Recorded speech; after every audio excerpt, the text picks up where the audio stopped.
couple of questions. Ideally on this subject, yes. Specific number of jobs that will be created. He said thousands, but you have a better. You're probably talking about 25,000 jobs. But it'll get bigger and bigger with time. Knowing this gentleman, it'll get bigger and bigger. There'll be no stopping him. Mr. President, what Yeah, Brian, go ahead. In addition to the jobs, you talked about national security, and that's one thing I think a lot of Americans at home don't understand. Explain the national security aspect of this. Well, without the chips and semiconductors, nothing runs today. You can't buy a car without them. You can't get a radio, a television, nothing. You can't get anything. And we thought it was very important, obviously business-wise, but we thought even in terms of national security to have this large percentage of the chips, semiconductors, and other things that they make the most important product. And not a product that you can really copy. It takes years and years. You know, on the needle of a pin is total genius. I mean, they can put things, something the size of the needle, the point of a pin, they put information that is just not even believable. So if you would see this, it's just really something. Yes, Mr. President. One aspect to that, Honda announced they're coming to Indiana because of the tariffs. Once again, you're bringing additional jobs in manufacturing. You want to comment on that as well? Well, Honda's coming, and I told you about Apple, that they're going to be starting to build massively here, $500 billion. And we have many other companies going to be announced, but we had many that have already announced. And no, it's going to be great. It's looking really strong. I don't think this country has ever seen anything like we're seeing right now. Now, the tariffs, as you know, it'll start a week earlier than the reciprocal, which is going to be on a couple of weeks earlier. Reciprocal tariffs start on April 2nd. And I wanted to make it April 1st, but I didn't want to go April Fool's Day, because that costs a lot of money, but that one day. But so we're going April 2nd. But very importantly, tomorrow tariffs 25% on Canada and 25% on Mexico, and that'll start. So they're going to have a tariff. So what they have to do is build their car plants, frankly, and other things in the United States, in which case they have no tariffs. In other words, you build, and this is exactly what Mr. Wei is doing, by building here. Otherwise, they'll build, if they did them in Taiwan to send them here, they'll have 25% or 30% or 50% or whatever the number may be someday. It'll go only up. But by doing it here, he has no tariff, so he's way ahead of the game. And I would just say this to people in Canada or Mexico: if they're going to build car plants, the people that are doing them are much better off building here, because we have the market. We're the market where they sell the most. And so I think it's going to be very exciting for the automobile companies, very exciting for, I can think of any, as an example, North Carolina, they had the great, I used to go there to buy furniture for hotels, and it's been wiped out. That business all went to other countries. And now it's all going to come back into North Carolina, the furniture manufacturing business, please. Mr. President, is the Ukraine minerals deal now dead, or can it be revived? What's your... Well, I'll let you know. We're making a speech. You probably heard about it tomorrow night, so I'll let you know tomorrow night. But no, I don't think so. I think Mr. President, it's a great deal for us because, Biden very, very foolishly, stupidly, frankly, gave $300 billion and $350 billion more accurately to a country to fight and to try and do things. And you know what happened? We get nothing. Just gave it. We could have rebuilt our entire U.S. Navy with $350 billion. Think of it, $350 billion. We could have rebuilt our U.S. Navy. So he gave it away as fast as the money could be gone. And what we're doing is getting that all back, and a lot more than that. And what we need, it's very important for this business that we're talking about here with chips and semiconductors and everything else, we need rare earths. And the deal we have is we have the finest rare earths. Mr. President, what do you need to see from President Zelensky to restart these negotiations? Well, I just think he should be more appreciative, because this country has stuck with them through thick and thin. We've given them much more than Europe, and Europe should have given more than us, because, as you know, that's right there. That's the border. This country really was like the fence on the border. It was very important to Europe, and I'm not knocking Europe. I'm saying that they were a lot smarter than Joe Biden, because Joe Biden didn't have a clue. He just gave money hand over fist, and they should have been able to equalize with us. In other words, if we gave $1, they should have given. Well, we gave 350 billion. They probably gave 100, but on top of it all, they get their money back because they're doing it in the form of a loan, and it's a secured loan. So when I saw that, which I've known about for a little while, I said it's time for us to be smart. At the same time, it's great for them because they get us in the country taking the rare earth, which is going to fuel this big engine, and especially the engine that we've in a very short time created. And we get something, and we're there. We have a presence there. With all of that being said, I want one thing to happen. I want all of those young people to stop being killed. They're being killed by the thousands every single week. Last week, 2,700 were killed. 2,700 young, in this case, just about all young boys from Ukraine and from Russia. And that's not young people from the United States, but it's on a human basis. I want to see it stop. The money is one thing, but the death. And they're losing thousands of soldiers a week. And that's not including the people that get killed every time a town goes down or a missile goes into a town. And I want to see it stop. Yes. Are you considering canceling military aid to Ukraine? And can we get a reaction to what the Premier just said, that your administration is bringing U.S. worldview in alignment with Moscow's? So this is a deal that should have never happened. This is a deal that would have never happened. And it didn't happen for 4 years. It didn't happen. It was never even close to happening. If I were president, would not have happened. And October 7th would not have happened in Israel. And inflation wouldn't have happened. And Afghanistan, disastrous, the way they withdrew. Not the fact that they withdrew, but the way they withdrew would have never happened. And we would have had Bagram right now instead of China having it. It was 1 hour away from where China makes their nuclear weapons. We would have kept Bagram, one of the biggest air bases in the world. All of these things happened, and it's a shame. But it is what it is, and now we're here. I want to see it end fast.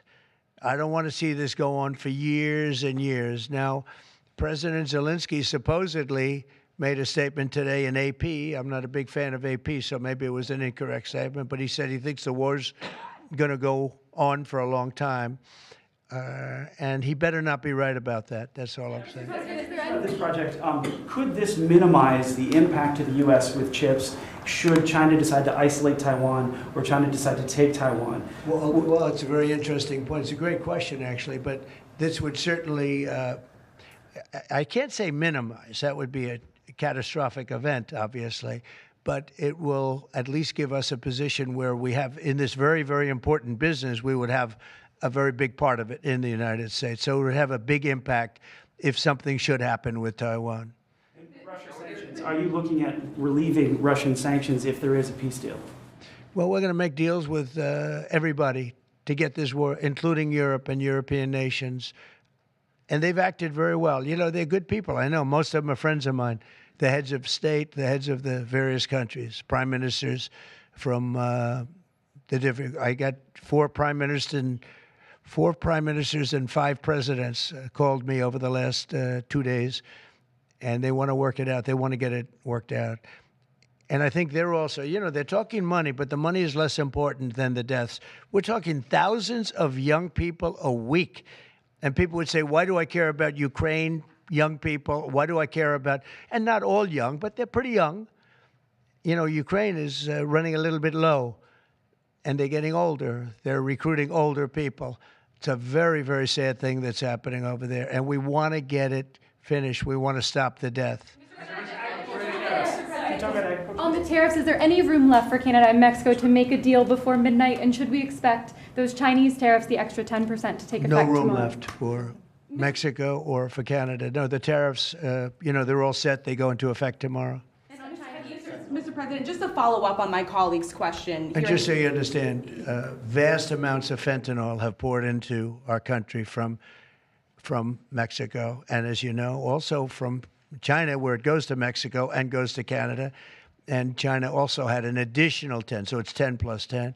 And it comes in from Canada and it comes in from Mexico, and that's a very important thing to say. Yeah, please, go ahead. Have you decided if you're going to suspend military aid to Ukraine? Have you made that decision?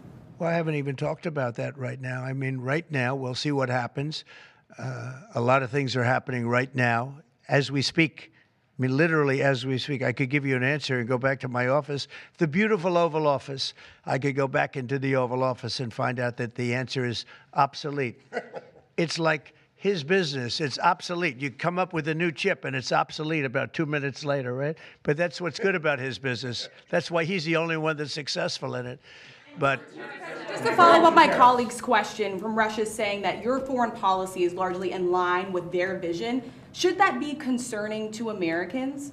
said what? Should that be concerning to Americans? Read the statement. That Russia says that your administration's foreign policy is, quote, largely in line with their vision. Well, I'll tell you what, I think it takes two to tango, and you're going to have to make a deal with Russia, and you're going to have to make a deal with Ukraine. You're going to have the assent, and you're going to have the consent from the European nations, because I think that's important, and from us. I think everybody has to get into a room, so to speak, and we have to make a deal.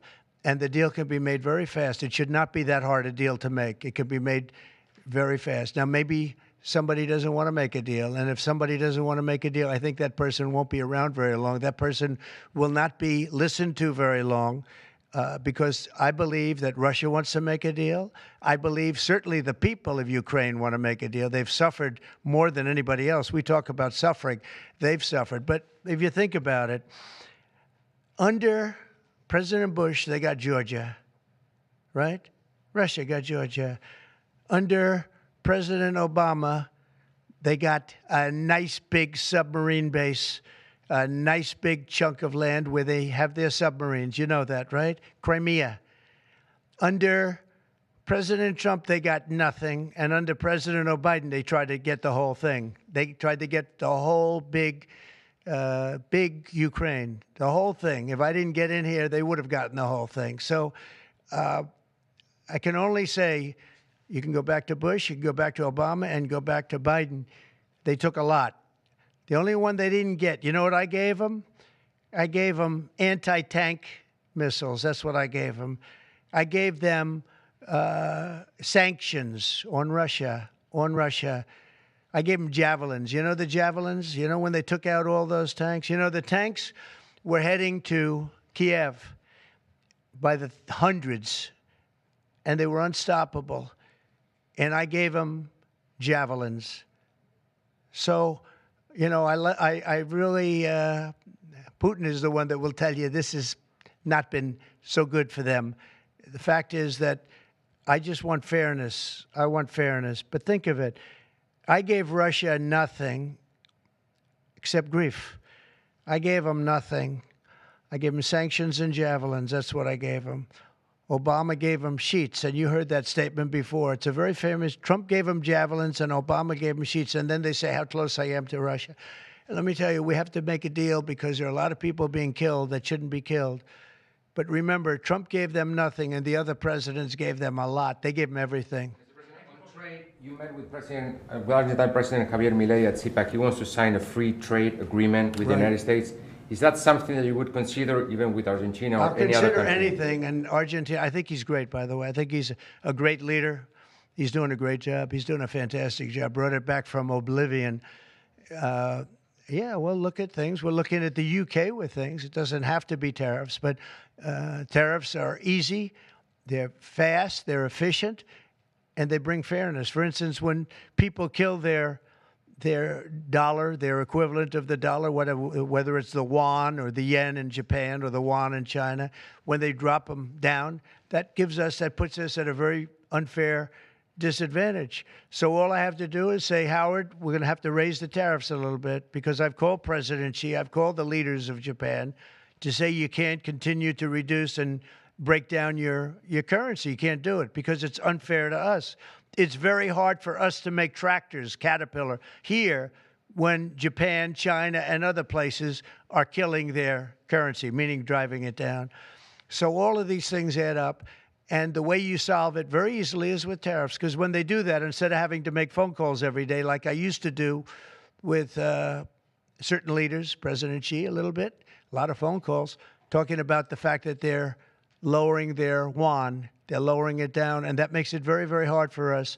So this way I just say, look, Let them do that, and we make up for it with the tariffs. But Will you be speaking with Mexican President Claudia Sheinbaum about yeah, tariffs today? sure, I will. I have a lot of respect for her. I have a lot of respect for her. Are you Mr. President, takes effect. It'll be 20% on China now. How high are you willing to go against China? Well, I can't say. It depends on what they do with their currency. It depends on what they do in terms of a retaliation with some kind of an economic retaliation, which I don't think they're going to retaliate too much. Hey, look, the United States has been taken advantage of for 40 years. The United States has been a laughingstock for years and years. That's why this gentleman is built in Taiwan instead of building here. It would have been better if he built here. If we had a president that knew what they were doing, and we had a lot of them very bad on trade. Look, I'm a huge fan of Ronald Reagan, but he was bad on trade, very bad on trade. He allowed a lot of people, a lot of businesses to be taken. So I say that with due respect because he was so great on other things, but he was bad on trade. We are setting records right now, records like nobody has ever seen before. When you have companies like this coming in and almost 40% of their company in one signature is going to be devoted to what he does, which is one of the most important businesses in the world. That's an unbelievable thing. When Apple now is going to start building all of their plants here, all because of what we've done in terms of, it's not because he likes me or they like me. They don't probably like me at all. I don't know. I think he likes me a little bit at least. But you know what? It's the incentive we created or the negative incentive. I mean, it's going to be very costly for people to take advantage of this country. They can't come in and steal our money and steal our jobs and take our factories and take our businesses and expect not to be punished. And they're being punished by tariffs. It's a very powerful weapon that politicians haven't used because they were either dishonest, stupid, or paid off in some other form. And now we're using them. Say it. Have you spoken with President Xi about this term? I don't want to tell you that. Thank you very much, everybody. Thank you. Thank you very much. Andrew Cuomo running for New York City mayor. Will people who don't respond to the emails be fired?